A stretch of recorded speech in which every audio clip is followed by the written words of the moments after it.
Bom, gente, hoje é um dia muito especial para todos nós. Estamos aí na nossa Semana da Psicologia Newton, né? Saberes em transformação. Estamos comemorando, refletindo sobre a nossa profissão. E na nossa mesa de hoje, a gente tem como foco a gente falar do sistema socioeducativo, né? Os olhares sobre os fora da lei e onde estamos como psicologia nisso tudo. E a gente hoje vai contar aí com algumas pessoas para compartilhar a sua experiência, seu aprendizado com a gente. Então, é a Michele, psicóloga, a Cristiane, psicóloga, a Juíza Risa e Tamara, que é assistente social, tá? E para nos inspirar, eu queria trazer essa poesia para vocês, tá? Essa poesia já começa a pensar, né, em que lugar estamos falando, como psicólogos, em que lugar estamos enxergando esses menores, esses adolescentes. Olha para vocês verem, essa poesia chama Vida em Transição. Viver na fundação não é bom. Bom é ser livre em toda situação. Mas tenho minha opinião sobre esse período de transição, que muitos dizem ser prisão. Nesse lugar, maldade, que ao mesmo tempo é saudade, por estar privado de liberdade, mas tem um lado positivo, nessa realidade. Estou me reabilitando para a sociedade, acordo e vejo grades, meu peito dói de verdade. Só quem passou por isso sabe, de todas as realidades e crueldades. A maior necessidade é a liberdade. Aqui, lições de vida transmitem muitas coisas boas, reconhecimento como pessoa, que errar é humano, mas aprender é a melhor coisa. Atrás desses momentos tem algo impressionante. Hoje me tornei um estudante, descobri que sou inteligente. Produzi este poema e me sinto importante. Gente, esse poema é de um adolescente de 17 anos que estava na Fundação Casa, em São Paulo, pela terceira vez por tráfico de drogas. Ele estava como finalista de um concurso de poesia, né? E ele colocou que o sonho em ganhar esse prêmio, tá, mudou a sua vida, transformou a sua vida. E no depoimento dele, né, ele estava aguardando uma liberdade depois de 12 meses, e ele falou que essa seria realmente a última vez, que ele estaria lá naquele local.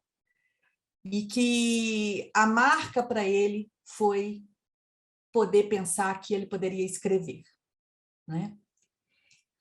Então, gente, eu agora, com muita alegria, quero passar aí a palavra para as nossas convidadas e, de antemão, já agradecer imensamente cada uma de vocês pelo tempo que vocês vão passar aqui com a gente, pela disponibilidade, né, pela partilha.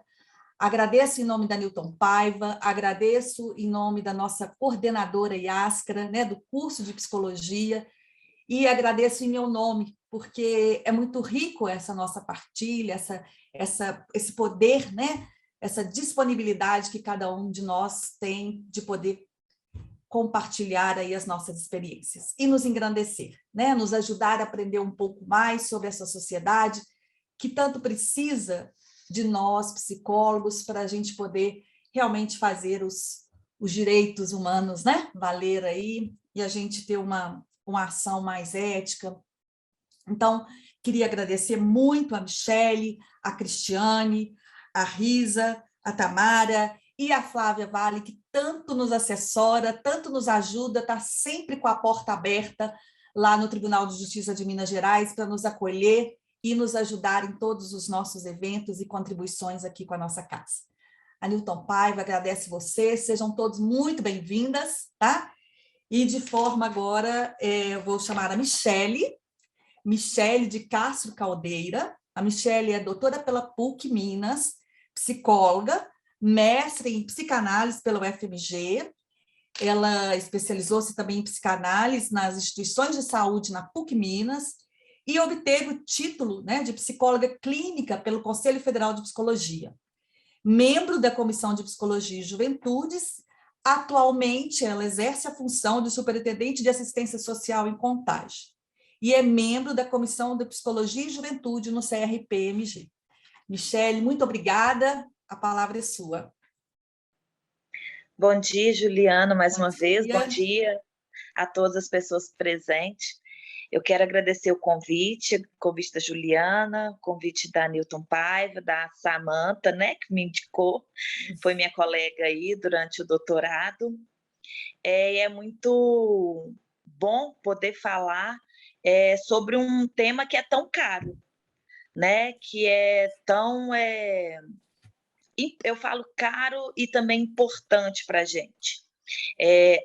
Falar um pouco da minha trajetória. Juliana, eu mandei uma apresentação, se for possível, a gente passa, se não, tá? Você mandou por... Eu mandei pelo seu WhatsApp, será que é pelo meu possível WhatsApp? passar? Tá, você mesma pode passar, se você quiser. Agora, se você quiser, eu abro o WhatsApp. Se você quiser, eu abro para você e vou passando. Tá, mas se você puder, tá, tranquilo. É porque eu não tá. sei muito da tecnologia, não, Juliana. Beleza, não sem problema. Eu só vou gastar um tempinho aqui só para abrir, tá? Mas já estou abrindo. Tá, pode ficar tranquilo. Se não der, não tem problema, eu vou falando. Tá bom.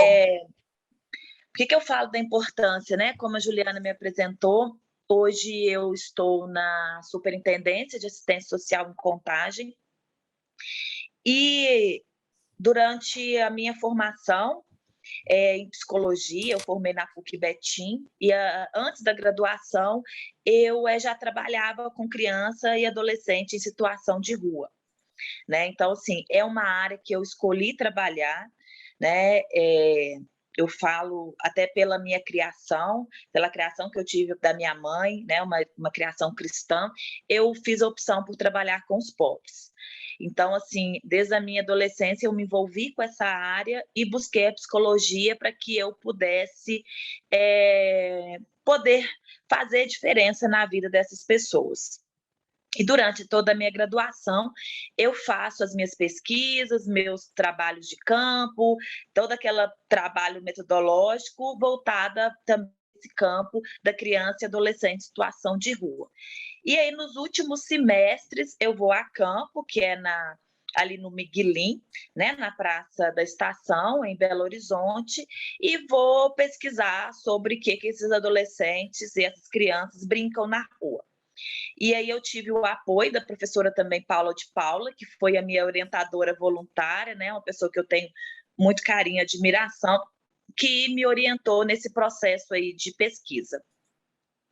É com esse material que eu vou para o mestrado, né? Eu vou para o mestrado na Fafiche, buscando, então, compreender os processos subjetivos das crianças e adolescentes em situação de rua. Paralelo a isso também, Michele, eu já consegui Oi. abrir aqui, tá? Vou compartilhar, Ótimo. aí você vai me falando quando você quer que eu mude. Se quiser colocar já a capa, eu vou falando, tá? Tá, joia. Tá, hora que você quiser que mude, você me fala. Tá, muito obrigada. E aí, gente, Juliana, você pode ir calculando meu tempo, tá? Se eu falar demais, porque eu vou perdendo, tá você bom. pode cortar, fica tranquilo. Quando tiver 5 minutinhos aqui, eu te falo, tá? Sim. Gente, só fazer uma observação aqui, Michele. Gente, nesse momento eu perco um pouco do controle dos chats, mas vocês podem ir colocando as perguntas que depois no final, a gente passa, tá? Sim. E sobre essa questão, então, eu vou para o CRAS, né? Eu moro em Contagem e comecei a trabalhar no CRAS. Fiquei 7 anos no CRAS em Contagem, aqui na regional, né, industrial, e vou trabalhar com famílias em vulnerabilidade social e me deparo durante algum tempo já de trabalho com a realidade de algumas mulheres, né, que vêm ao CRAS buscar apoio, buscar atendimento e relatam a história dos seus filhos em que muitos estavam respondendo aí por medida socioeducativa, ou de liberdade assistida, ou alguns já em privação de liberdade. Eu já estava há um tempo, né, sem a pesquisa, eu terminei meu mestrado em 2010, estava só atuando mesmo como profissional, mas comecei a ficar incomodada com a escuta dessas histórias, né, das vivências de sofrimento dessas famílias. Já lecionava, né, na UNA e resolvo voltar aí para a academia no sentido de pesquisa. E aí defino, né, o meu tema de pesquisa dentro do doutorado, que é a questão da privação de liberdade, buscando compreender um pouco dessa história, buscando compreender, né, qual que é a realidade desses adolescentes privados de liberdade de suas famílias, uma vez que a escuta ali dentro do CRAS me sensibilizou e me tocou a voltar aí a conhecer essa realidade. E aí, quando eu falo, né, inicialmente, da importância desse tema, que nos primeiros dias eu tive um certo incômodo muito grande ao me deparar, né? Eu comecei o doutorado em 2016, então já há mais de 10 anos atuando aí na assistência social, buscando trabalhar sempre com esses temas, e aí eu me deparo, na primeira dia de visita a campo, né, na minha pesquisa, eu me deparo então com uma realidade de sofrimento muito grande, né? Na fala mesmo que eu tive de uma entrevista com a diretora do Centro Educacional São Jerônimo, né? De Reeducação São Jerônimo. E aí que eu falo como que essa entrevista, como que esse contato me sensibilizou e me incomodou muito, de pensar nesse ciclo vicioso, nesse ciclo, infelizmente, que muitas meninas e meninos vivenciam, né? Eu falo de um ciclo porque quando eu vou para um CRAS, eu estou trabalhando com a prevenção.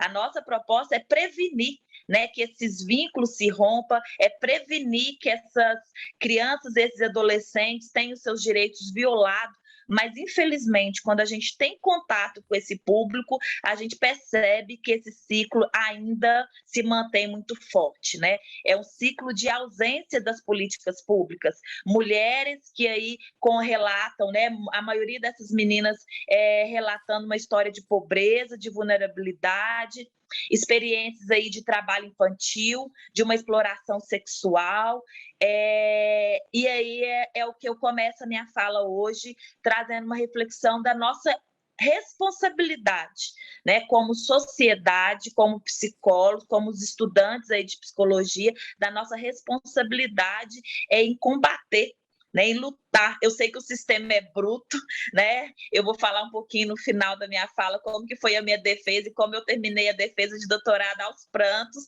porque assim a mesa foi muito realista, né? Como que infelizmente muitas políticas foram feitas para não dar certo, para dar errado, né? Mas isso só reforça a importância da gente continuar resistindo, lutando, criando estratégias, e como psicólogo nós somos convocados a esse lugar, a pensar, né, sobre como que nós podemos contribuir para romper com esse ciclo aí de tantas violações. Então, fiz a minha introdução, o tema da minha tese, né, durante esses 4 anos, está aí a capa, gente, é Chia Chia Liberdade, uma abordagem sócio-histórica dos processos de subjetivação de meninas em cumprimento de medida socioeducativa de internação em Belo Horizonte. Eu vou falar um pouco depois dessa capa, porque isso aí são fragmentos do Diário das Meninas, uma das metodologias que eu usei em campo. Pode passar, Juliana. Aqui são alguns dados, tá? Sobre a nossa realidade das medidas socioeducativas, né? Eu trouxe aqui em números, porque é importante nós pensarmos aí, até para romper alguns estigmas, não é minimizar o problema, mas romper com esse estigma que muitas vezes a sociedade reforça, em que é muito grande o número de adolescentes e crianças, né, principalmente adolescentes, como perigosos, fora da lei, os marginais, né? Esses dados aí são do SINASE, 2016 já está atualizado, mas não foge dessa realidade, que é em torno de 1% da população, né? Aí do Brasil, dessa idade entre 12 a 18 anos que têm cometido aí atos infracionais e estão em medida socioeducativa de privação de liberdade. A maioria, né, dos delitos, né, do ato infracional está relacionada a roubo, tráfico, e aí quase 10% relacionada a homicídio, tá? Então, assim, eu estou trazendo esses dados para a gente pensar um pouco aí como que é importante essa discussão e hoje, né, no mundo de tantas fake news, propagar informações verdadeiras. Temos, sim, uma realidade gritante, porque a gente não queria nem 1%, né? Mas esse lugar aí do marginal, dessa exclusão que a sociedade faz, ela tem que ser rompida com políticas públicas, né? Políticas de prevenção. Essa frase que eu comecei aí é longa, mas não é perpétua, é uma frase de uma música durante a pesquisa também. Eu trabalhei muito com música, até mesmo porque as meninas pediram, então é um dos fragmentos de uma música muito escutada, muito cantada durante os nossos encontros. Como eu estou falando de meninas e não introduzi porquê das meninas, né? Quando eu decido voltar para o doutorado, voltar para a pesquisa e começo a estudar um pouco aí sobre a realidade geral das medidas socioeducativas, eu encontro, né, vou fazer meu estado da arte, as pesquisas, eu encontro uma realidade muito menor de informações, de dados relacionados às meninas. Então, a maioria dos pesquisadores tem, né, debruçado aí em suas pesquisas sobre o ato infracional, sobre a privação de liberdade, sobre os meninos. É claro que a gente também não pode deixar de dizer que o número de meninos que comete ato infracional é muito maior, né, no Brasil, e o número das meninas representam hoje em torno de 5%. Então, assim, o número de meninos é maior mesmo. Mas não significa que pesquisar e compreender a realidade das meninas não seja importante, porque essa ausência de informação, essa ausência de pesquisa tem contribuído também para um estigma, um lugar de marginalização da mulher. Né? A gente sabe que aí a questão de gênero marca, né, o lugar da mulher na sociedade. E aí muitas dessas meninas que também estão em privação de liberdade são meninas pobres e meninas negras. Então reforça aí a importância da gente discutir a questão de gênero e de raça, né, raça e etnia, e da questão social aí como temas aí que são transversais ao pensarmos a medida socioeducativa. Pode passar, Juliana? Por favor. Eu coloco aqui algumas informações, né, sobre a realidade em Minas Gerais e também no Brasil. Para vocês terem uma ideia, esse é o quantitativo aí de onde tem o maior número tanto de unidades de privação de liberdade, os estados, e o número de meninas. Em Minas Gerais, hoje, passa a próxima, deixa eu ver se está na próxima. Não, tá não. Mas pode deixar. Hoje, as meninas, né? Nós temos em Minas Gerais 36 centros de privação de medida socioeducativa, de privação de liberdade e semi-liberdade, e somente um feminino, né? Que é o São Jerônimo. Então, foi aí que eu fiz a minha pesquisa para compreender, então, um pouco da realidade das meninas em privação de liberdade, tá? Então, foi no Centro de Reeducação Social São Jerônimo. Um pouco do percurso teórico da minha pesquisa, como eu coloco até no título, eu faço uma pesquisa baseada, né, na sócio-histórica, nos estudos aí de Vygotsky, compreendendo a realidade que é dialógica, né? Não tem como separar o sujeito e sociedade, pensando nessa natureza histórica mesmo da constituição subjetiva. E aí é na sócio-histórica, a partir dos estudos de Vygotsky, que eu me amparo aí para buscar compreender qual que é o sentido e significado que as meninas em privação de liberdades em Minas Gerais produzem, relatam sobre a experiência, né, de estar nesse espaço e qual que é o efeito, como que reverbera essa medida, né, de privação de liberdade, uma medida que se propõe a ser socioeducativa na constituição subjetiva dessas meninas. Então, nós não podemos esquecer, aí, quanto psicólogos também, que tem uma relação que é dialética entre o sujeito e a sociedade. Então, eu parto do pressuposto que, para compreender também a subjetividade dessas meninas, é importante compreendermos de qual sociedade estamos falando. E como eu falo da questão de gênero, não é possível, então, ignorar que estamos em uma sociedade racista, machista, patriarcal, sexista, né, desigual, e que viola o direito das mulheres, dos pobres, constantemente. Então, é pensar como que essa subjetividade é constituída nesse espaço aí. Também me ancorei na teoria para compreender, então, a adolescência, né, que é um processo aí, e aí hoje nós falamos de várias adolescências, como falamos de várias subjetividades, né, que também o processo de adolescer, o processo de se tornar adolescente na sociedade é constituído a partir também, né, de necessidades sociais, necessidades socioeconômicas, né, marcados aí por histórias, e é desse processo histórico, social, dialético que a subjetividade se constitui. Né, nesse processo, é na cultura, né? Nós não podemos ignorar que esses jovens, que esses adolescentes estão numa cultura capitalista do consumo. Eles também querem consumir, eles também querem ter o tênis de marca, o celular caro, né? A calça bacana, o boné, as tatuagens. Então, é cultural, né? E muitas vezes, até nas nossas falas e aí é histórico da sociedade, nós muitas vezes deparamos, né, com essas realidades aí em que um adolescente de classe social melhor, se ele cometer uma pichação, se ele cometer algum ato transgressor, ele estava brincando, isso é normal, é fase da adolescência. E um adolescente pobre, negro, é um marginal, é um delinquente, tem que estar fora, né? Fora da sociedade. Então, nós temos que pensar aí que adolescência é essa também que estamos falando, e sem ignorar que ela se constitui, né, como todo adolescente, atravessado aí por esses marcadores sociais.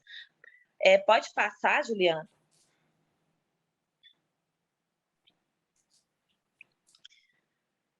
Falando um pouco, né, do Centro São Jerônimo, né, como eu falei, ele é o único em Minas Gerais que acolhe aí, que atende meninas em privação de liberdade.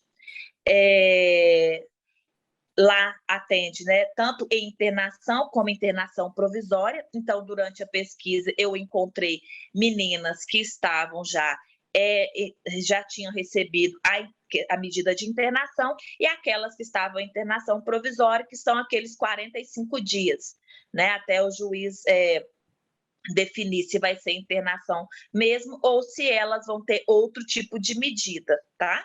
Então, tem esses dois grupos. A capacidade de atendimento são de 43 meninas.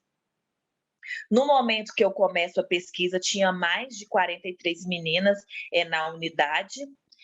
Eu comecei a pesquisa, foi no mês de outubro, né? Então, foi possível ficar com as meninas, participarem com as meninas Carnaval, Natal, Ano Novo, essa virada de ano. E aí, no finalzinho do ano, nesse processo aí, a própria diretora me diz de algo inusitado, novo, que era o número maior de meninas em internação provisória do que em internação. Né? Então, a gente também percebe durante a pesquisa, e outros estudos também mostram isso, como que hoje a medida de internação e a internação provisória tem sido um recurso utilizado, né, por alguns, pela justiça mesmo, em casos em que outras medidas poderiam ter sido aplicadas no adolescente. Né? Não seria um caso de uma medida de internação. E eu estou vivendo isso hoje na pele, em Contagem, né? Na superintendência, quando a gente vai discutir, né, casos de atos infracionais em que a medida deveria ter sido de liberdade assistida, né? Muitas vezes se recorre à internação. Se recorre à internação desde o momento, eu falo que eu estou vivendo isso e estou compreendendo mais, né, mais um pouquinho dessa realidade. Desde o momento em que nós não temos, e não é só uma questão de Contagem, mas de muitos municípios, não temos um lugar para esse adolescente que cometeu um ato infracional, foi pego pela polícia para ficar até aguardar a decisão do juiz. Né? Nós estamos aqui em Contagem sem a DOPCARD, que é a delegacia do adolescente, porque eles estão em reforma, e a proposta do Estado é que o espaço da DOPCARD, que era essa delegacia, era onde o adolescente que era apreendido permanecia, né, até o julgamento. Hoje nós não temos esse espaço mais. Então, esse espaço foi cedido para o município e está sendo em reforma para receber aí um centro de semi-liberdade. Pode ser que nesse espaço também vai ser recebido esses adolescentes, né?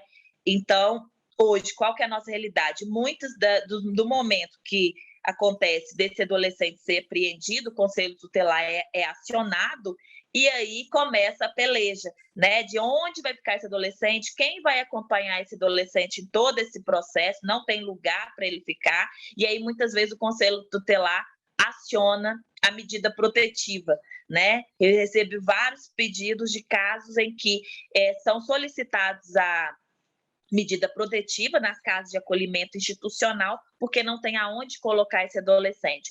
Nós recebemos no mês passado essa demanda de 4 adolescentes vindo de Goiás.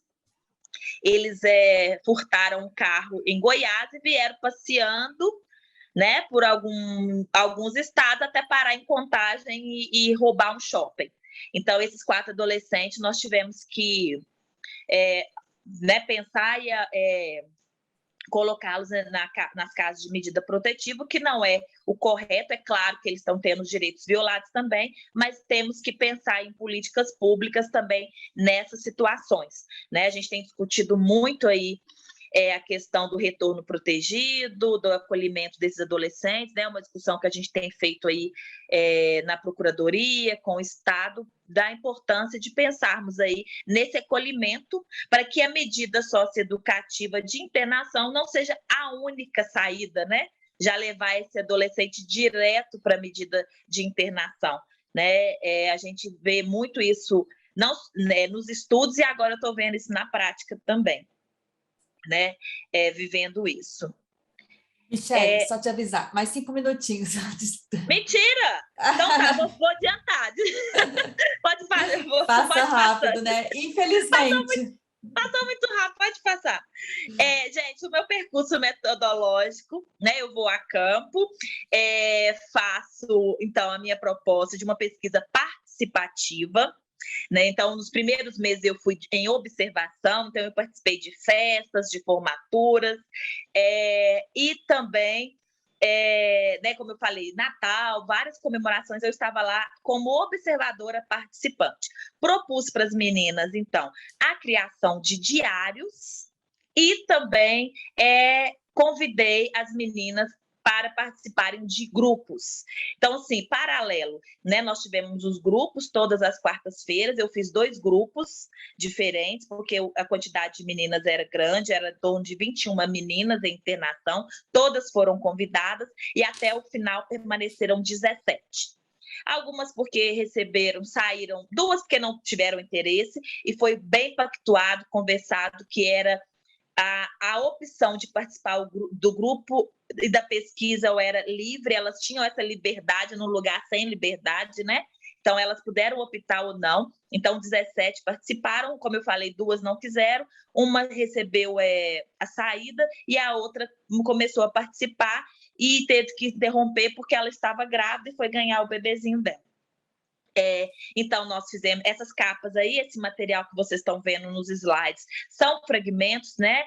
Tanto dos diários, essa capinha aí, né? Nós confeccionamos, Então, foi um processo também difícil, né, de aceitação dos próprios educadores em que as meninas tivessem esse acesso de ter caneta dentro dos alojamentos, ter caderno. Eu tive que fazer 3 reuniões, criar várias estratégias, né, 3 semanas para convencer os educadores que elas não iam usar a caneta como armas, que o grampo do caderno não ia machucar, não ia mutilar. Então, nós pactuamos e deu muito certo, né?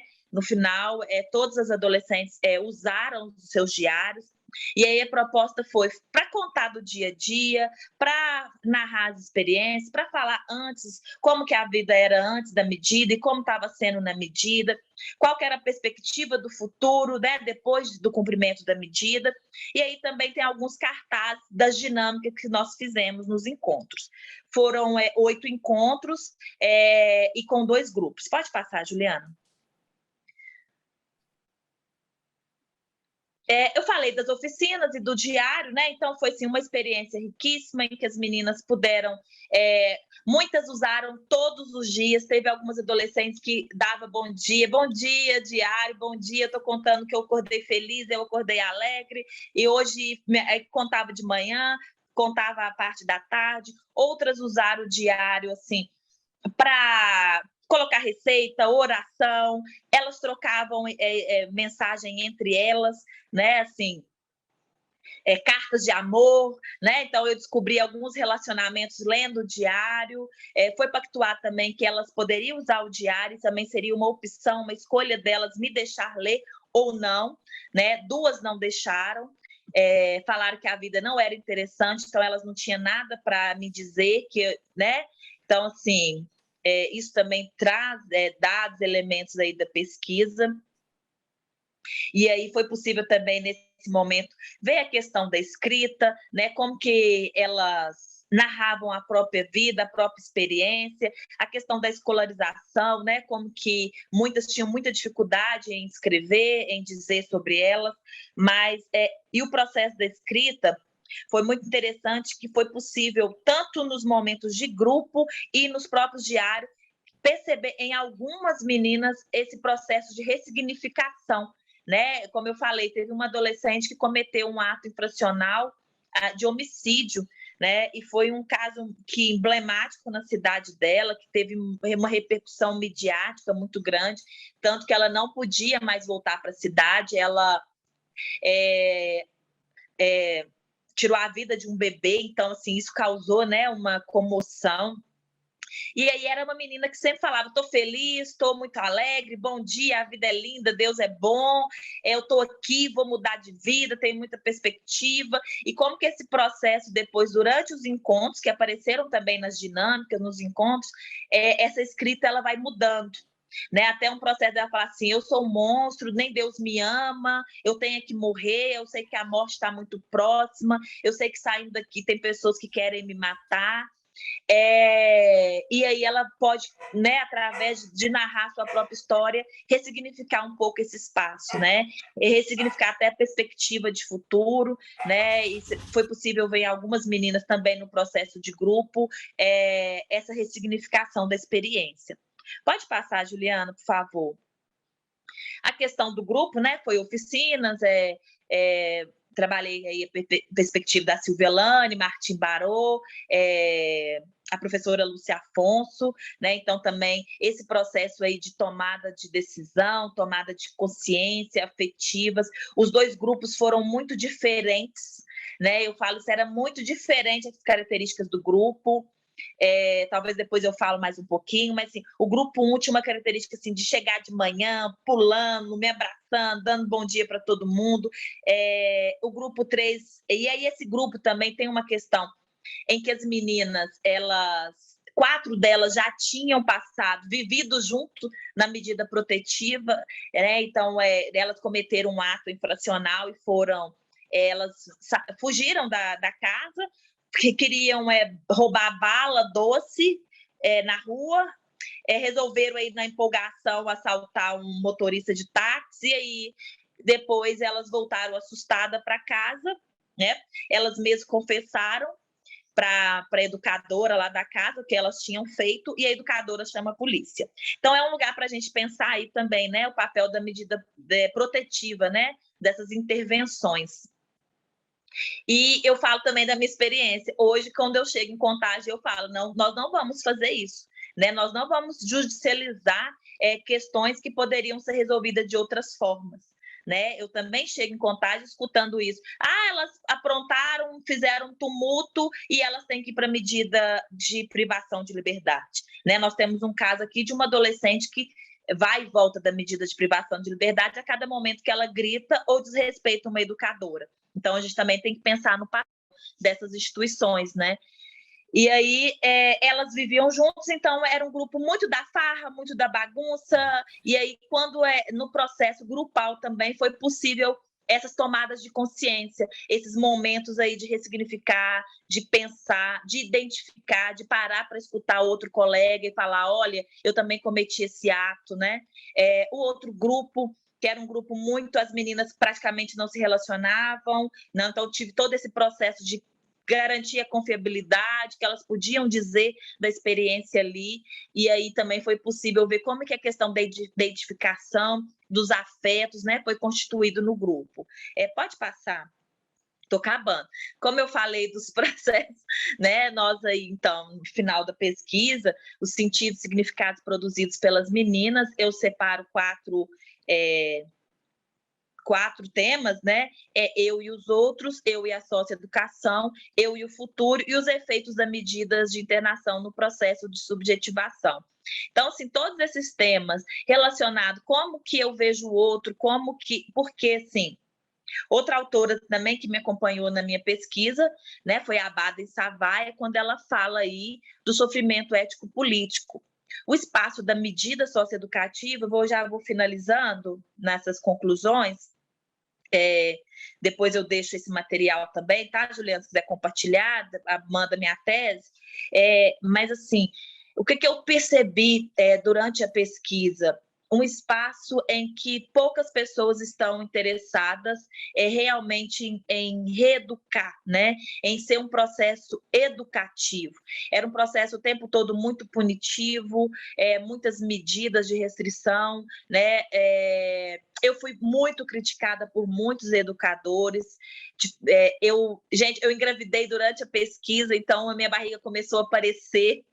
E aí eles falavam assim, professora, você é louca, você é doida, essas meninas não merecem você estar aqui, toma cuidado com a sua barriga, porque elas chegavam, né, carinhava a minha barriga, e assim, eles falam, essas meninas não são santas, elas não vão para o céu, então essas frases, né, você está perdendo seu tempo, elas não vão para o céu, escutando de educadores que estavam ali para garantir que elas pudessem voltar e ressignificar a vida e realmente ter uma perspectiva de futuro, marcou muito. E é lógico que as meninas percebiam isso e traziam isso, né, nos momentos de grupo,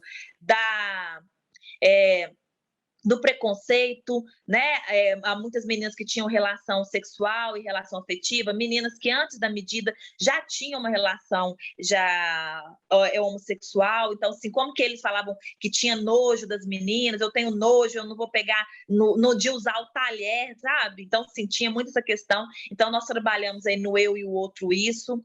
É claro, gente, que tinha educadores, sim, que faziam o máximo para as coisas acontecerem, né, que propunham atividades, que eram voluntários, que construíram ali eles mesmos, a partir de voluntários, o salão de beleza, fazia cinema, né? Mas, no geral, a medida socioeducativa que eu percebi ali, e eu falo que eu terminei a minha defesa, né, que eu tinha pessoas muito bacanas, professores, né, que já também lidam com esse tema, da gente chegar à conclusão, porque a minha orientadora foi a Pitucha, e ela falava que ela percebia, quando ela me orientava, o meu desejo de mostrar que tinha algo ali que era possível, sabe? E aí, como que a gente chega à conclusão de que um sistema que foi feito para dar errado, porque até mesmo esses educadores que estavam ali lutando para dar certo, tinha todo o empecilho de não ter recurso, de não ter realmente cursos bons, cursos profissionalizantes, cursos que fugiam dessa lógica sexista, né? Então, assim, toda uma questão que dificultava o processo, né, de ressocialização. Então, assim, foi uma experiência muito importante em que eu trago aí para a gente finalizar mesmo, e a gente pode conversar um pouquinho depois do final, se for possível, pensar como que a psicologia pode contribuir nesse lugar. Eu trago aí, então, a experiência do grupo como algo positivo, metodológico, de garantir escuta, né, que a subjetividade apareça, que a narrativa da vida possa circular aí nesse espaço, né, e a importância da gente ali, como profissional, também acreditar na mudança do sujeito, né? Acreditar, mesmo em um lugar onde que tudo diz ao contrário, que é possível mudar. As meninas falaram disso, né? Nós estamos falando de uma relação que é dialética, tem um sofrimento, tem um preconceito, mas tem vida. Elas estão ali sonhando ainda, né? Elas querem sair dali, ser médica, ser policial, ter família, ter filho, contar para os filhos que foi possível mudar. Então, assim, né?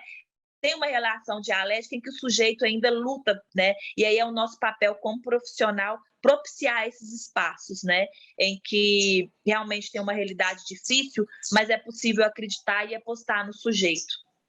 É isso, eu quero agradecer e desculpa se eu falei correndo no final e a questão do tempo. Obrigada, Juliana. Michele, muito obrigada. Eu estou aqui impactada e emocionada com a sua fala, porque tem sofrimento, mas tem vida, né? Tem ser humano. Então, Sim. assim, nos convoca mais uma vez a sermos psicólogos, né? E queria, então, chamar agora a Cristiane. Cristiane, mais uma vez, muito obrigada pela sua presença. Cristiane é psicóloga, especialista em práticas socioeducativas pela PUC Minas, possui mais de 10 anos de experiência na gestão de medidas socioeducativas e política de prevenção social à criminalidade, e atualmente ela trabalha como psicóloga na Sejusp de Minas Gerais, trabalhando com adolescentes privados de liberdade em unidade de internação. Cristiane, a palavra é sua, seja muito bem-vinda. Bom dia a todas e a todos. Em primeiro lugar, eu queria agradecer a professora Juliana pelo convite e cumprimentar os colegas da mesa que toparam se debruçar sobre essa temática, que para mim sempre foi tão cara, né? Mas que num contexto como que a gente vive hoje no Brasil, na qual a máxima bandido bom é bandido morto circula por aí sem nenhum pudor, inclusive entre os nossos governantes, né? E que o clamor pela redução da maioridade penal se renova a cada noticiário sangrento veiculado pelos meios de comunicação em massa. Eu acho que estar nessa mesa, na academia, discutindo essa temática na perspectiva dos direitos humanos, torna-se mais do que nunca um ato de resistência. Eu agradeço também às alunas e alunas, né, que estarão conosco aqui nessa manhã de trabalho, e eu espero que vocês saiam daqui provocados, né? Acho que a Michele já trouxe muitas contribuições, muitas provocações, né? Uma pesquisa muito interessante. E aí, para começar, eu queria dizer um pouco assim, de onde que eu falo, né? Eu me formei em psicologia na PUC-Bet em 2010, e ainda na graduação que eu começo a me interessar com essa temática. Uma amiga me chamou, a gente tinha que fazer uma pesquisa no quarto período, e a mãe dela era conselheira tutelar, ela me falou sobre os adolescentes em cumprimento de medida. E aí eu topei, e desde então isso se tornou uma causa para mim. Assim, ela nunca mais quis saber, falou, não dou conta disso, e eu continuei me debruçando sobre essa temática, tanto na academia quanto na prática. E aí, ainda na graduação, em 2018, eu fiz um estágio no Fica Vivo, que é um programa de controle de homicídios, executado pela Subsecretaria de Políticas de Prevenção Social à Criminalidade. Em seguida, eu estagiei num centro de internação, e desde então eu construí o meu percurso entre essas duas políticas, a política de prevenção e o sistema socioeducativo, mais especificamente na medida de internação. E aí eu já passei por todas as funções possíveis, né? Fui estagiária, psicóloga, referência técnica, fui gestora da política de prevenção social à criminalidade no município de Contagem, né? Conheço a rede, Michele, né? Um trabalho muito interessante que o pessoal faz. Fui diretora de atendimento e geral também na medida socioeducativa de internação. Hoje eu estou como psicóloga no Centro Socioeducativo Lindéia, que é um centro que atende os meninos mais novinhos. Juliana? pode falar, Tá, Cristiane. dando para escutar aí direitinho, né? Tá sim, tá tranquilo. Qualquer Então, coisa eu tá. te sinalizo, tá? Tá. Então, né, vamos lá. Eu pretendo dividir a minha fala em dois momentos, o primeiro mais teórico, mas sempre em diálogo com a minha experiência, e um segundo mais prático, no qual eu pretendo trazer uma vinheta clínica, porque eu acho que para quem nunca teve contato, às vezes fica difícil ter dimensão de que público é esse, né, do que se trata o trabalho do psicólogo nesse tipo de instituição. E aí você vai me dando as coordenadas sobre o tempo, tá, Juliana? Que eu construí um textinho aqui e tá preciso bom. deixar o Zoom, e aí você vai me falando. Tá, joia. Quando faltar 5 minutos, eu te aviso. Tá. Quando eu recebi o convite, o primeiro ponto que se destacou no título da mesa, para mim, foi o termo fora da lei, que geralmente no socioeducativo a gente usa o termo em conflito com a lei, né? Mas eu acho que é uma discussão que dá pano para a manga e é por ela que eu pretendo iniciar a conversa. E aí eu vou trazer, a princípio, 3 chaves de leitura. Por quê? Porque eu acho que não é possível ler um fenômeno complexo como a violência a partir de uma única ótica. É preciso dialogar com os outros campos de saber, sem perder de vista, é claro, aquilo que nos diferencia, que é a subjetividade. E daqui é possível extrair um primeiro norteador, assim, para quem pretende atuar nessa área. É um tema muito complexo e que exige interface contínua com outros campos do saber. Não dá para se restringir apenas ao saber psíquico. Um primeiro autor que eu queria trazer, que é importantíssimo assim, nesse trabalho, é o Foucault.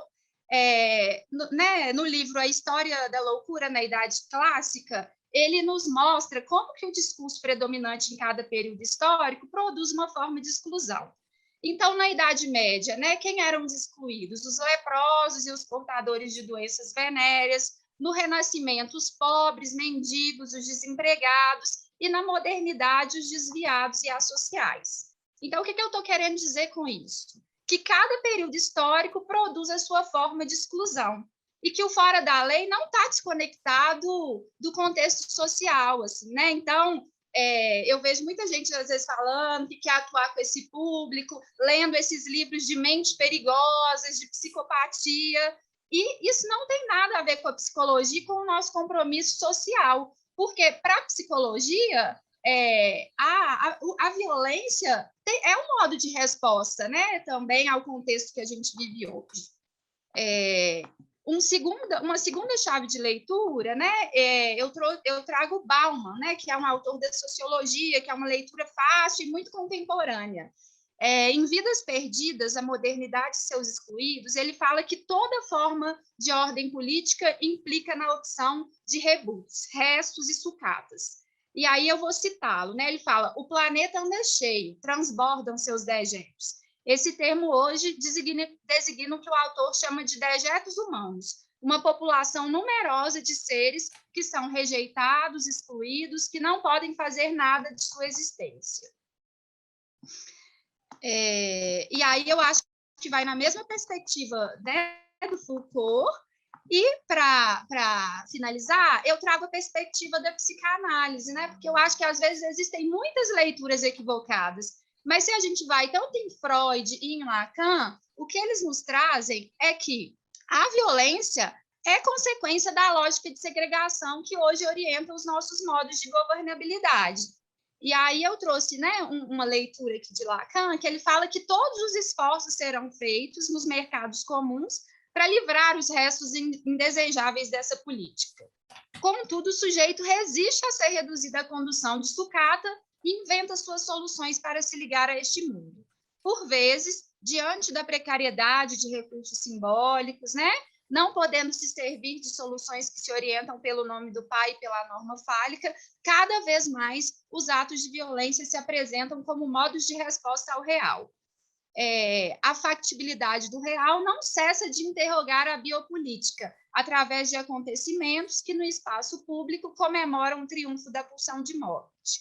A violência que sacode o planeta parece ser consequência da lógica de segregação que hoje orienta seus modos de governabilidade. Então, né, talvez não fique claro alguns termos que eu trouxe aqui para vocês, mas o que é importante dessa citação que eu trouxe? é que, para a psicanálise, primeiro que o mal não está só em determinadas pessoas. Todos nós somos constituídos, né, de pulsão de vida e de pulsão de morte. Então, né, essas teses lombrosianas de que o mal está em determinado sujeito não é a perspectiva da psicanálise. Para a psicanálise, nada é mais humano do que o crime, né? Tem um texto do Miller, que vocês conseguem até achar no Google, que é muito interessante, que ele fala isso, né? Que todos nós somos passíveis de cometer um crime. E a outra contribuição da psicanálise é que o mal está na civilização e não nos corpos, né? E que, por vezes, isso está ali silencioso e que, por vezes, está desnudo, como nos dias atuais. Um outro ponto que eu acho importantíssimo, então, né, e agora é uma leitura também mais sociológica, quem que são os foras da lei no Brasil hoje, né? E aí todos os estudos vão trazer a mesma delimitação. Eles são jovens, pobres e negros. É porque eles são mais perigosos? É claro que não, né, gente? É porque tem todo um contexto social que faz com que esse público esteja mais suscetível à infração. E mais ainda, né? Existe um modelo de justiça que também é seletivo, como eu vou dizer mais adiante.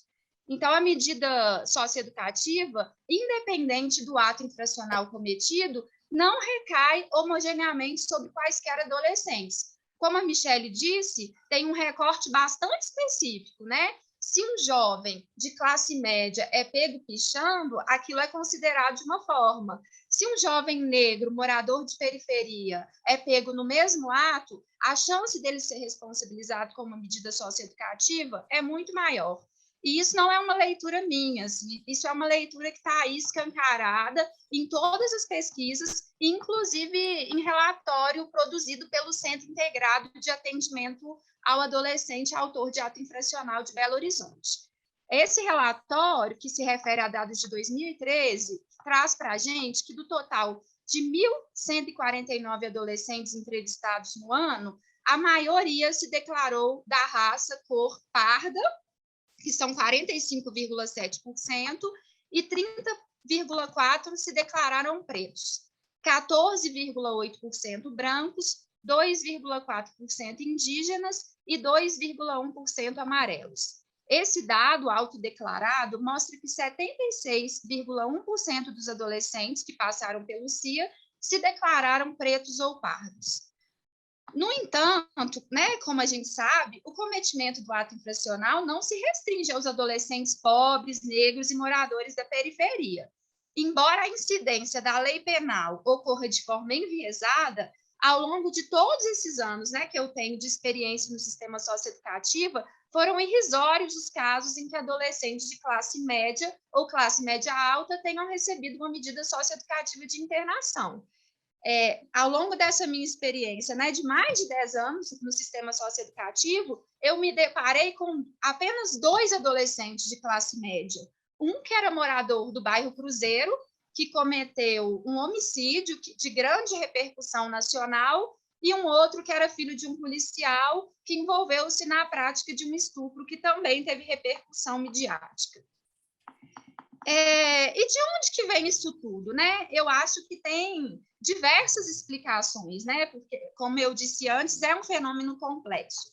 Mas eu queria trazer um ponto assim, que eu acho que é importantíssimo e que a gente precisa estar muito atento, que é a política sobre drogas vigente no nosso país, né?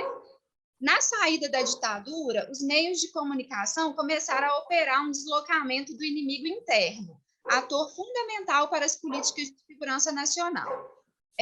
A crise econômica dos anos 80, que veio a consolidar-se nos anos 90, produzindo décadas perdidas, veio acompanhada da disseminação de medos e de novos inimigos.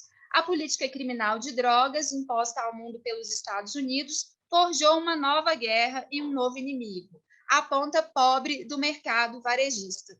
Então, gente, hoje, grande parte da população carcerária brasileira, não só no sistema socioeducativo, mas no sistema prisional como um todo, são os varejistas de droga, né? Os traficantes que estão ali no território. E a gente precisa falar sobre né? É preciso discutir o efeito dessa política na realidade brasileira.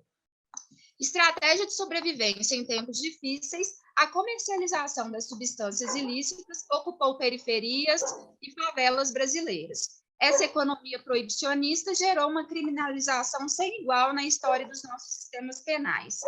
No panorama mundial, ela foi o grande vetor da maior onda de encarceramento no Ocidente.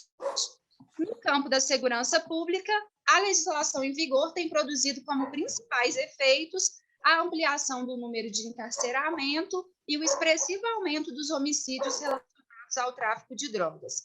De modo geral, quem morre, assim como é preso e tipificado como traficante, pertencem ao mesmo estrato social, como eu disse anteriormente, mas eu acho que é importante que isso fique muito claro.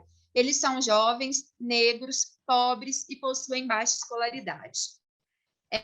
Então, eu acredito que os psicólogos que pretendem atuar no sistema socioeducativo não podem perder de vista as discussões acerca do racismo estrutural, do genocídio da juventude negra, da construção de uma política do medo que autoriza e propaga a violência estatal direcionada a setores específicos da sociedade como uma suposta solução para a questão da segurança pública. E agora eu vou trazer um pouco, então, da vinheta clínica que eu comentei com vocês.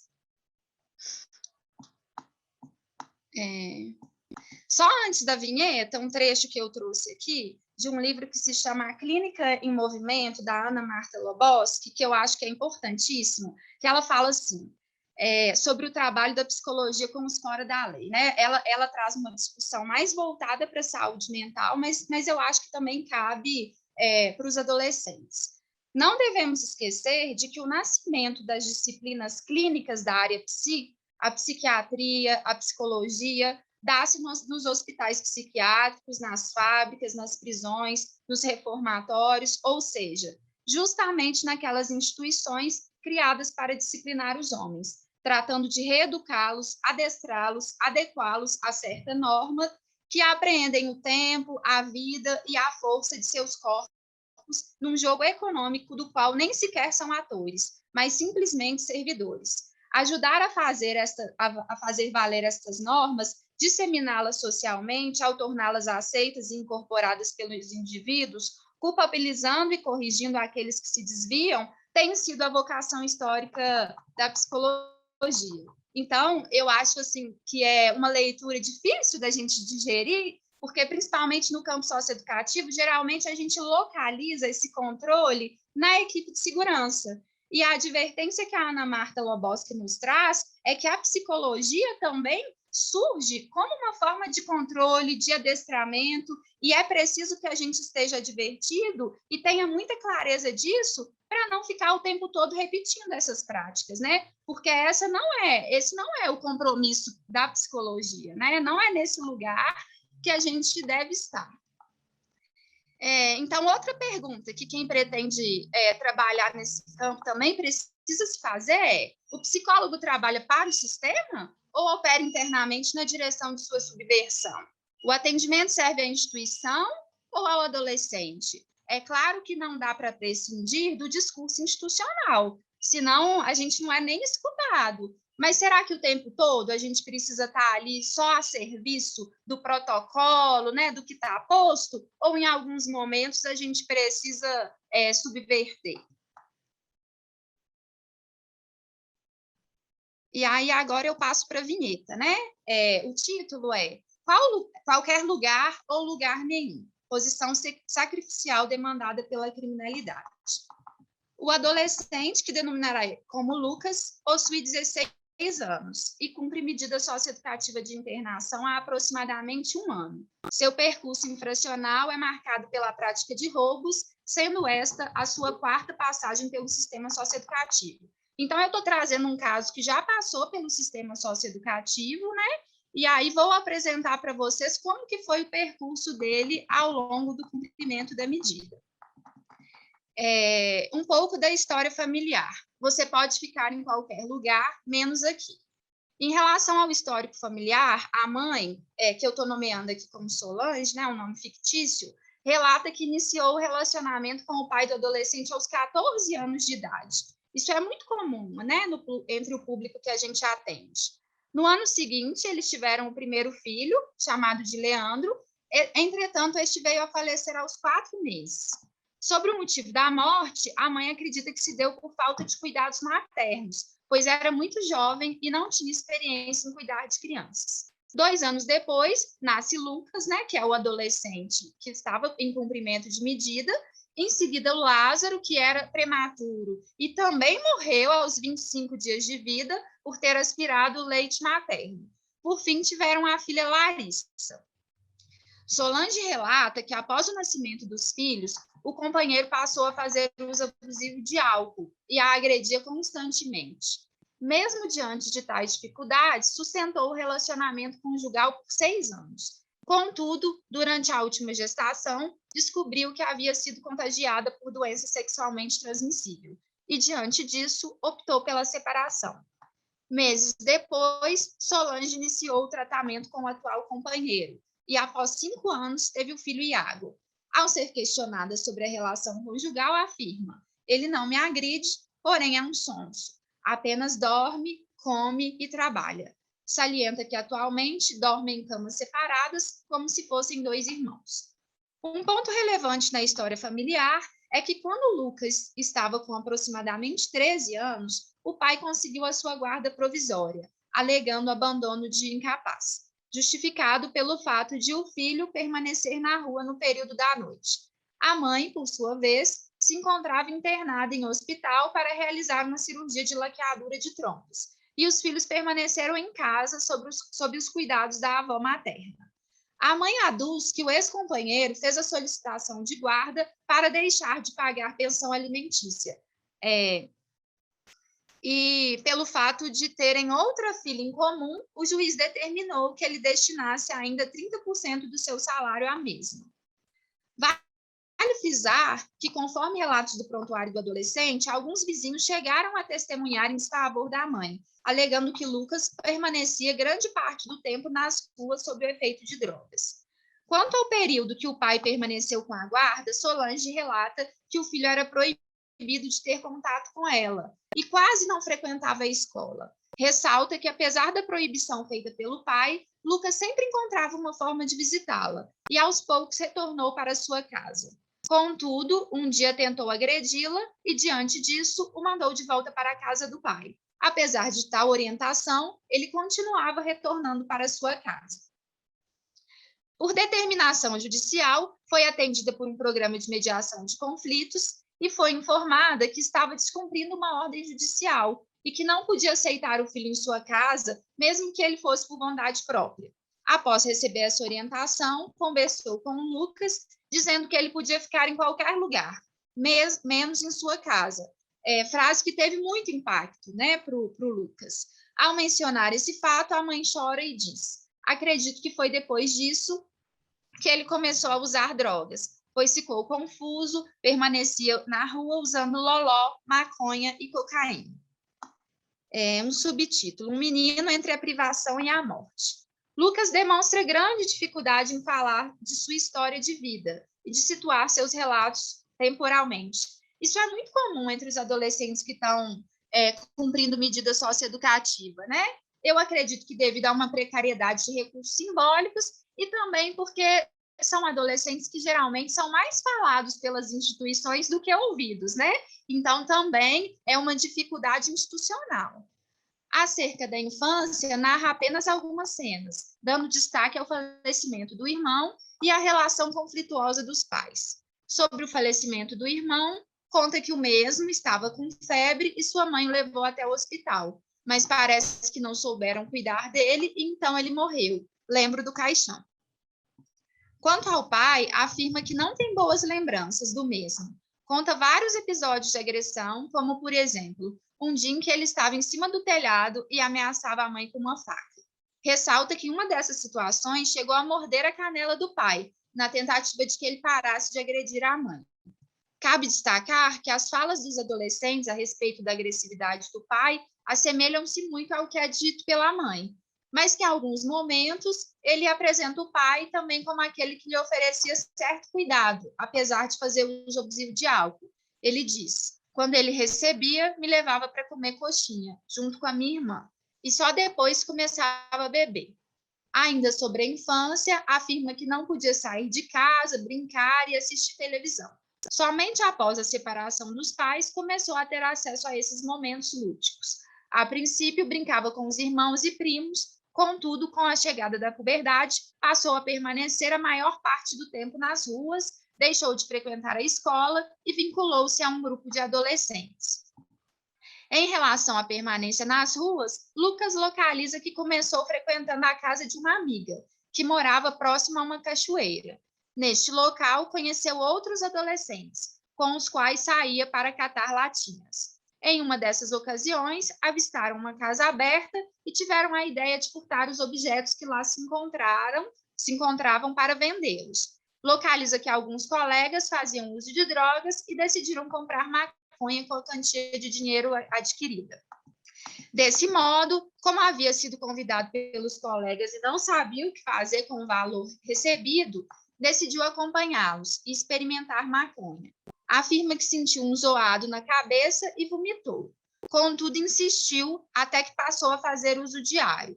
Posteriormente, começou a usar cocaína e loló.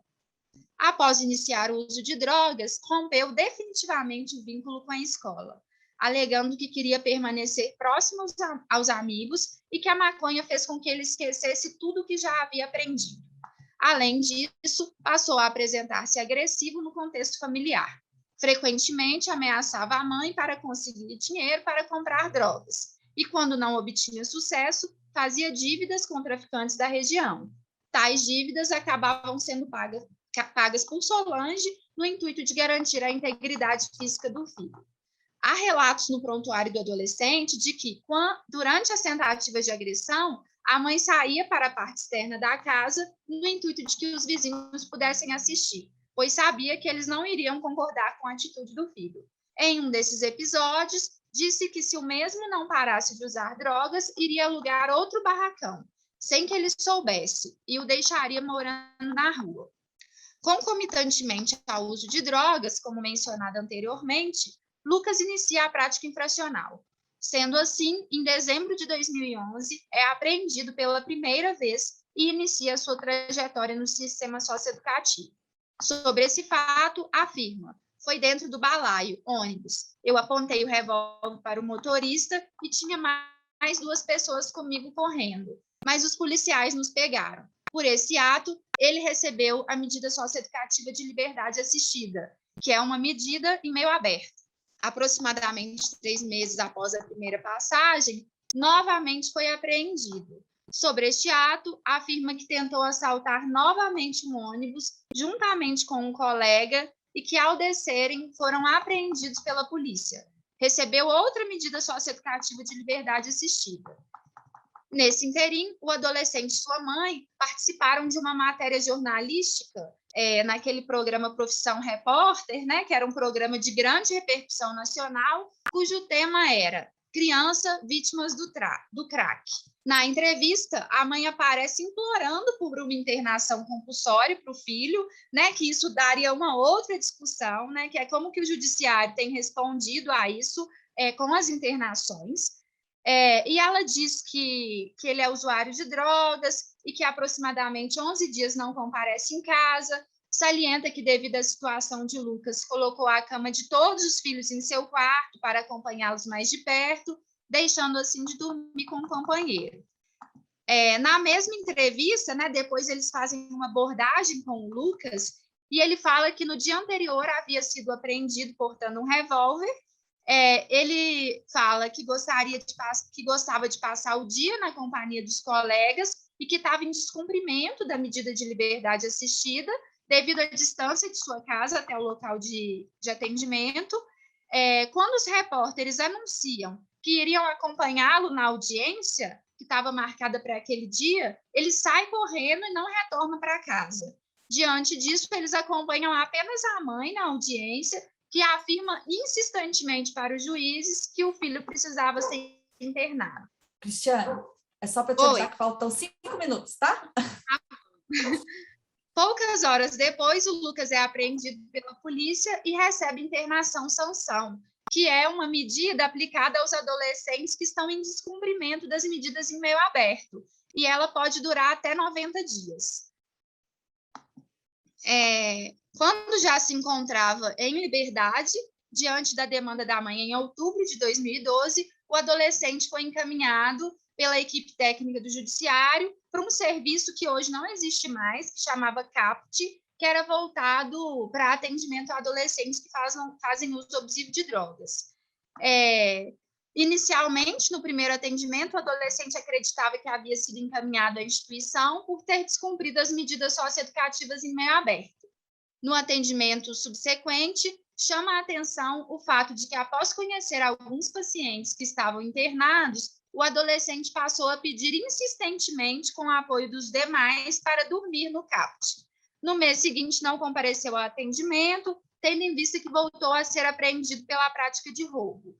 Sobre esse ato, ele fala: um colega e eu roubamos de uma pessoa um celular e R$250, com uma arma 9mm no bairro Cidade Nova.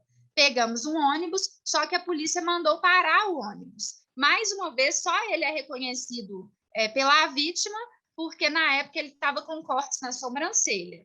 O colega que estava com a arma. Ele fala com a polícia que o colega tinha ido embora e assina o BO sozinho. Aí ele é preso e ele fala, nessa ocasião, sempre seguro o BO sozinho. Quando rodava, assumia a culpa para a polícia deixar meus colegas ir embora. Por este ato é que ele recebe a medida socioeducativa de internação e chega ao centro socioeducativo. Agora eu vou falar um pouco e tentar ser sintética, né, porque o tempo está acabando, sobre o percurso pela medida de internação. Ao que tudo indica, até chegar ao centro de internação, Lucas foi constituindo seu percurso infracional a partir de uma situação de abandono. A evasão de casa levou ao encontro com os colegas na rua, encontro mediado por roubos e uso de drogas. Em desvario, sem conseguir fazer laço com o outro, as atuações passaram a ser a saída encontrada por esse adolescente, dando prevalência à pulsão de morte destacada por ele. Abandono e morte, figuras prevalentes para ele, diante do declínio das funções materna e paterna no terreno de sua família. Nas ruas, as infrações de Lucas o conduzem ao sistema socioeducativo. Tal como ocorria nas ruas, o cumprimento da medida de internação é permeado por atuações. Desde que chegou ao centro socioeducativo, ele passou a se envolver em várias transgressões, como, por exemplo, após retomar de atividades externas, ele tentava entrar com droga, ameaçava e arremessava objetos em direção aos agentes e adolescentes, tentava agredir agentes e adolescentes, chutava a porta do alojamento. Diante disso, ele estava sempre às voltas com as sanções disciplinares. E aí os técnicos, começaram a se perguntar o que agita o corpo desse adolescente, né? E essa pergunta se relacionava ao impasse que ele apresentava para o cumprimento de medida, impasse que parecia se relacionar à evasão da família. No centro socioeducativo, era bastante curiosa a sua agitação. Haja visto ele próprio dizer que assumiu a culpa para a polícia deixar seus colegas irem embora. Assim, assumir a culpa nesse caso parece não se relacionar à responsabilidade pelo ato, mas à importância que o grupo de colega passou a ter para ele ao romper com a casa e evadir para as ruas. Nas comissões disciplinares, bem como nos atendimentos, dois pontos pareciam se repetir: a posição de servo diante do grupo e a satisfação diante das repreensões da equipe. Quanto mais ele era convocado a responder pelas transgressões, mais ele se apresentava pueril e sorridente. Assim, ele se apresentava também na instituição como aquele que segurava o BO sozinho. Nesse sentido, pode-se considerar essa posição como sacrificial, de identificação ao abandono e à morte?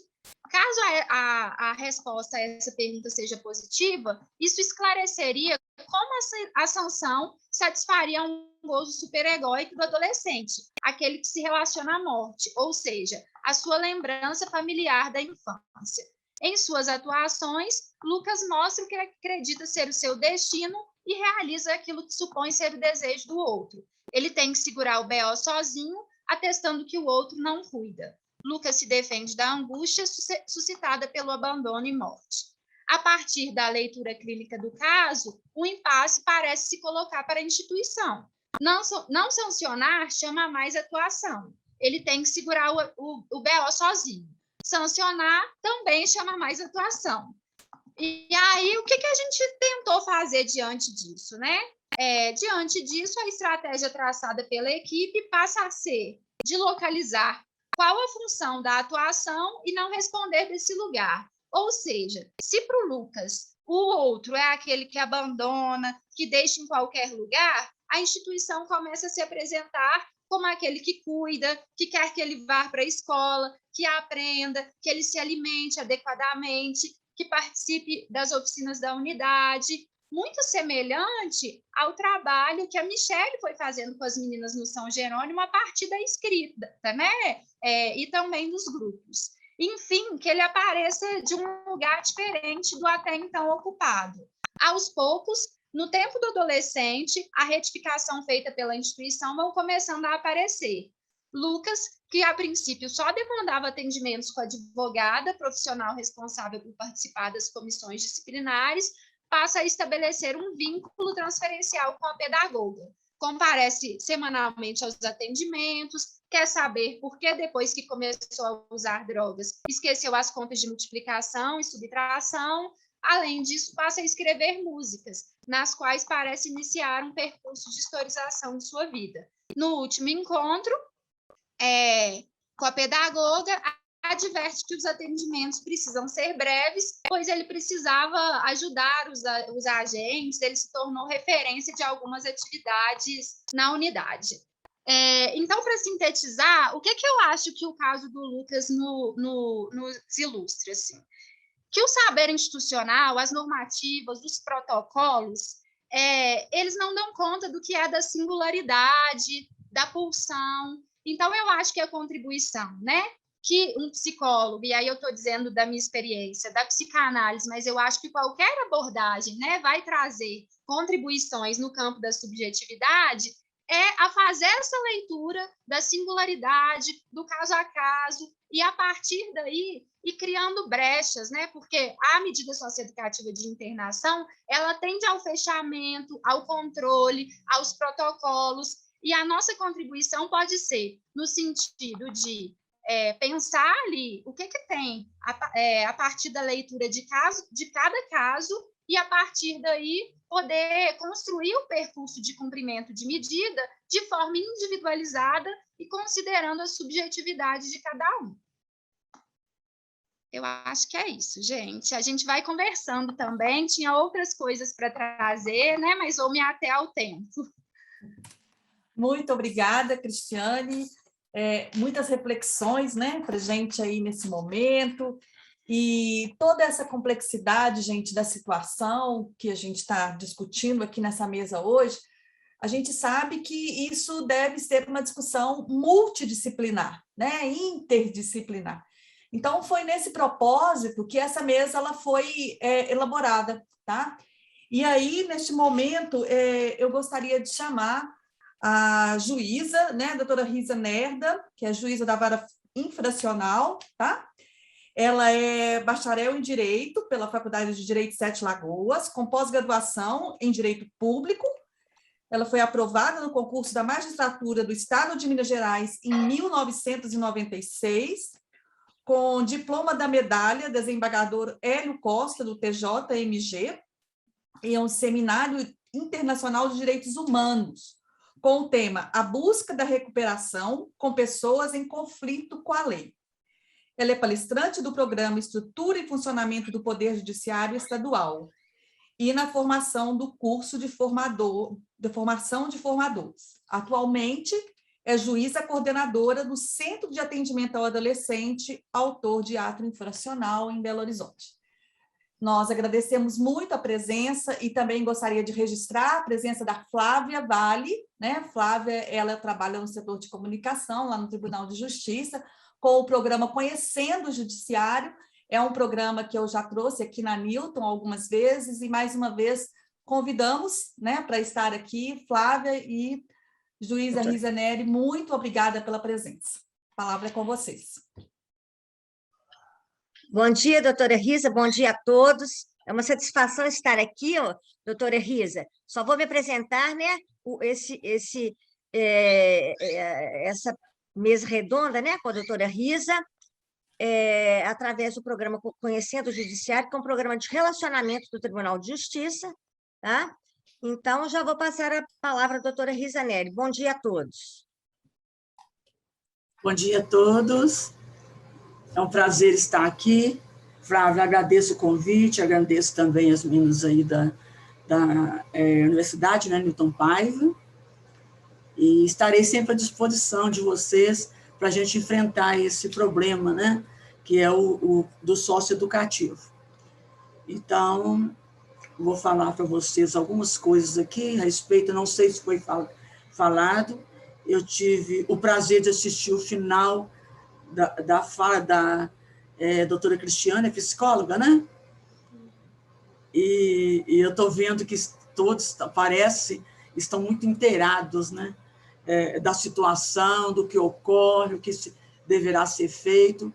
Então, eu acho que minha contribuição vai ser pequena, de tantos conhecimentos de todos vocês já sobre o assunto. Então, eu vou falar sobre o Estatuto, né, da Criança e do Adolescente, que foi aprovado em julho de 1990, regulamentou o artigo 227 da Constituição Federal e inaugurou novo modelo de justiça e de garantias para o adolescente em conflito com a lei, o sistema socioeducativo. Esse modelo de responsabilização deve ser aplicado aos adolescentes que praticam ato infracional e ser efetiva na aplicação das medidas socioeducativas. As medidas socioeducativas são medidas aplicadas a adolescentes envolvidos na prática de ato infracional. Essas medidas estão previstas no artigo 112 do Estatuto da Criança e Adolescente, o qual apresenta de forma gradativa as medidas a serem aplicadas, desde a advertência até a privação de liberdade. O Estatuto reiterou a necessidade de prioridade absoluta e definiu os menores de 18 anos como sujeitos de direitos, reconhecendo a condição peculiar de desenvolvimento e formação em que se encontram. Até a adolescência, tem-se um período de mudanças físicas e emocionais, que significa perda da condição de criança para o mundo adulto, uma fase caracterizada pela transição em vários domínios do desenvolvimento, seja biológico, cognitivo ou social, por conflitos internos e lutos que exigem do adolescente a elaboração e a ressignificação da sua identidade, da imagem corporal, relação com a família e com a sociedade. Muitos adolescentes, neste momento de maior vulnerabilidade, na busca de si mesmo e na necessidade de ser aceito em suas relações sociais, se veem envolvidos em situações de risco. O Estatuto afirma que os adolescentes, em razão de sua conduta infracional, são passíveis de sofrerem a intervenção do poder público e da justiça para que cumpram medidas de proteção e socioeducativas. Com o intuito de aprimorar o trabalho realizado na vara infracional da infância e juventude de Belo Horizonte, é elaborado um trabalho circunstanciado de estatística anual para melhor visibilidade e aplicação de políticas públicas de prevenção. As propostas de prevenção devem estar em sintonia com as necessidades da população, conhecendo as peculiaridades de cada comunidade. Felizmente, os novos conhecimentos trouxeram novas maneiras de enfrentar o problema da delinquência infanto-juvenil, que não seja somente a repressão, como no passado, porque o Código de Menores, antes do Estatuto, previa somente repressão, a repressão do menor por cometimento de atos infracionais. E só depois o Estatuto da Criança e Adolescente veio reconhecer os direitos dos adolescentes como seres humanos, com oportunidades e com o objetivo de recuperá-los para que eles retornem à sociedade. As ações de prevenção devem assumir uma natureza abrangente. E, por esta razão, a comunidade precisa estar preparada e integrada para agir, porque cada pessoa tem um papel fundamental. Todos devem desempenhar este papel, fazendo-se necessário juntar o saber popular ao saber acadêmico e ao saber político, para construir um saber comum, que servirá de base para a realização de projetos e trabalhos futuros. Conforme a legislação atual, é possível oferecer novas formas de trabalhos com os infratores, oferecendo-lhes alternativas mais benéficas e eficazes para o fim de reeducação e ressocialização do indivíduo. Sabemos que a opinião pública muito se baseia em informações transmitidas pela mídia, que com frequência alerta para o aumento da violência, o que nem sempre corresponde à realidade. No ano de 2020, houve uma redução de quase 30% das infrações cometidas por adolescentes em Belo Horizonte, de acordo com o nosso relatório. Esse relatório é realizado pela Vara Infracional da Infância e Juventude, através da nossa equipe de pesquisas. O nosso banco de dados é alimentado diariamente, né, de acordo com as apreensões e com as audiências, com os termos das audiências, né? No CIA, o menor é apreendido e no mesmo dia ele é ouvido na audiência preliminar e, com isso, nós já determinamos, né, o que deverá ocorrer com esse adolescente. Se ele vai ser devolvido para a família na data, ou se ele vai para algum centro socioeducativo provisório. Então, nós temos 3 centros provisórios em Belo Horizonte e 16 centros socioeducativos. E, devido a essa fala da mídia, existe um equívoco de que nada acontece com os adolescentes. Todos que cometem ato infracional, a maioria da sociedade comenta, às vezes o próprio adolescente comenta, que nada vai acontecer com ele. Com isso, a sociedade forma uma visão, ao meu sentir, preconceituosa contra o adolescente. Porque eles dizem, ele comete o crime hoje, amanhã ele já está na rua. As pessoas não entendem o fundamento, né, a intenção do ECA, que a intenção do ECA é proteger esses meninos.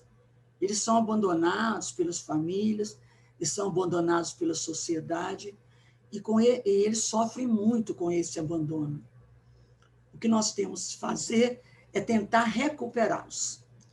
Então, em Belo Horizonte, nós temos 1.603 provisórios.